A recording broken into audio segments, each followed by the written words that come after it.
सा नीचे कर लो, माइक ले लियो सारे आगे जी।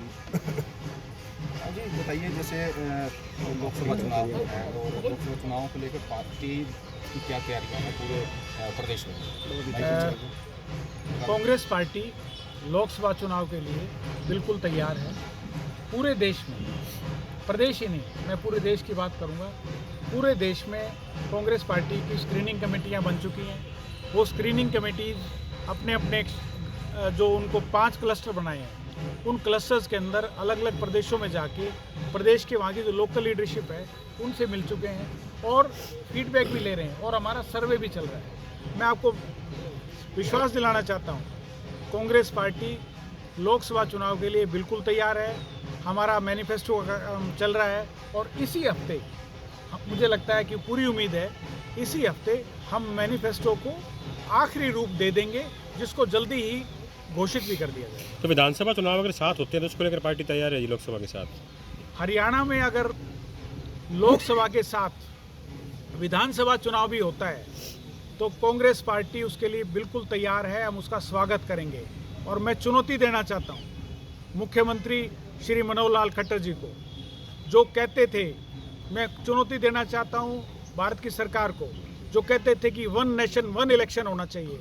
अगर आप 1 नेशन 1 इलेक्शन में गंभीरता से विश्वास करते हैं तो, और आप कहते हैं कि हम आज जो कहते हैं उसमें विश्वास करते हैं, तो आपको ये चुनाव साथ ही कराना चाहिए।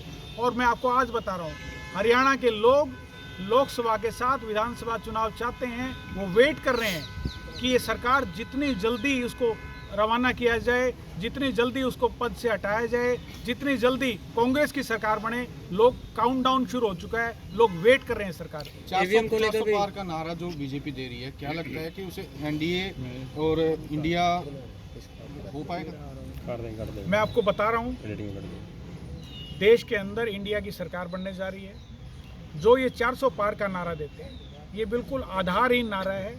सिर्फ जनता को बहलाने के लिए, बहकाने के लिए और साइकोलॉजिकल एडवांटेज लेने के लिए ये नारा दिया गया है। इस नारे की कोई सच्चाई नहीं है। पिछली बार लगभग 150 सीटों पे भारतीय जनता पार्टी के जो उम्मीदवार थे उनकी बहुत बुरी हालत हुई थी। या तो कैंडिडेट थे ही नहीं, थे तो बहुत कमज़ोर थे, जिनकी जमानतें जब्त हुई और बुरी तरह हारे।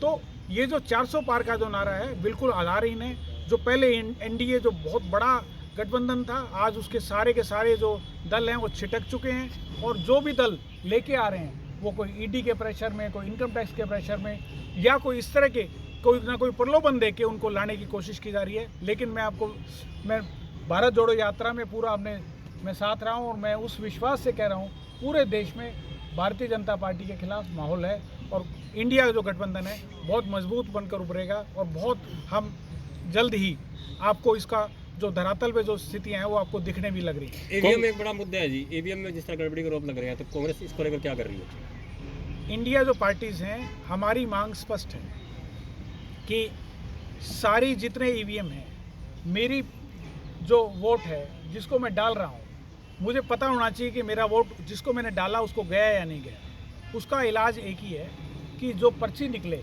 सब 100% वीवीपैट हो। 100% जब वीवीपैट होगी तो हम मुझे पता होगा कि मेरा वोट मैंने जहाँ डाला वहीं गया है और उसको वहीं पर्ची में डाल दिया जाए, वहीं बॉक्स में डाल दिया जाए। और जो भी कोई दिक्कत आए, कोई डाउट हो, तो उन पर्चियों को भी काउंट कर लो, वीवीपैट पे भी काउंट और ईवीएम भी काउंट कर लो, कोई दिक्कत नहीं है। मैं स्पष्ट कर देना चाहता हूँ, हम ईवीएम के खिलाफ नहीं है। हम कहते हैं आप पूरी वीवीपैट की 100% वीवीपैट हो और उनकी जांच हो जाए ताकि पता हो कि जिसको मैंने वोट डाला उसी को वोट गया है। और अगर किसी को कैंडिडेट्स को डाउट है कि नहीं मुझे जीतना चाहिए था, वो वीवीपैट की काउंट करवा ले। कांग्रेस अपने विधायक